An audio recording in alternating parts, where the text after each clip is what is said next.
Magandang araw po sa lahat ng mga nakikinig at lalong-lalo na po sa inyo, Sir Misterio.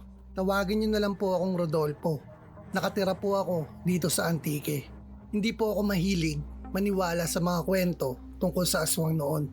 Pero ang naranasan ko ilang taon na ang nakakalipas, ang tuluyang nagbago sa pananaw ko. Noong 2013, namatay ang lola ko dahil sa katandaan. Sa probinsya po kasi namin, tradisyon na ang lamay ay ginaganap sa mismong bahay.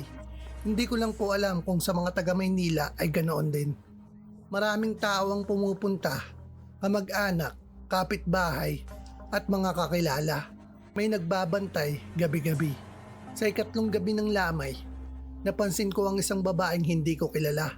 Nakaitim siya, tahimik lang at nakaupo sa pinakadulong bahagi ng sala. Hindi siya nakikihalubilo. Hindi rin siya umiiyak. Nakatingin lang siya sa kabaong ng lola ko. Noong una, iniisip ko baka malayong kamag-anak lang. Pero tinanong ko ang mga tiyahin ko at wala raw silang kilalang ganoong bisita. Habang tumatagal ang gabi, napansin kong hindi siya kumakain o umiinom. Hindi rin siya tumatayo para makipag-usap. Nakaupo lang siya, nakatingin sa kabaong. Bandang hating gabi, napansin kong wala na siya sa upuan.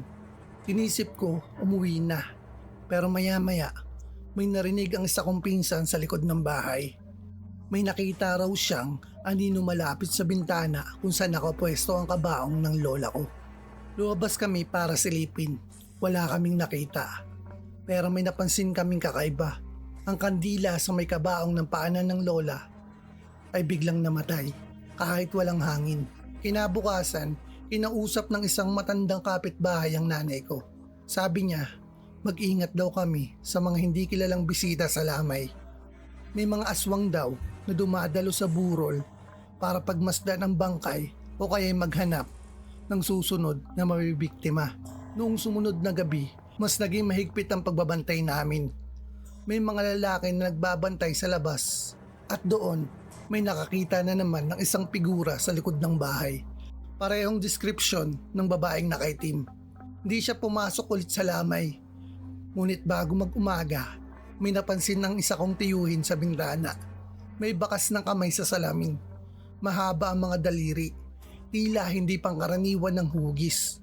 Pagkatapos mailibing ang lola ko, hindi na namin nakita ang babae. Pero may ilang linggo na may mga nagkakasakit sa kabilang purok. Doon ko naisip na baka hindi lang siya napadpad sa lamay ng lola ko. Sir Misterio, hindi ko man masabi ng buong katiyakan kung ano siya, pero malinaw sa akin ang presensya niya noong gabing iyon. Hindi lahat ng nakikiramay ay tao. Maraming salamat po sa pagbabasa ng kwento ko, Sir Misterio. Nawa po ay maraming pa po kayong mga kwentong nakakatakot dahil madalas po ako nakikinig sa channel niyo. Maraming salamat po.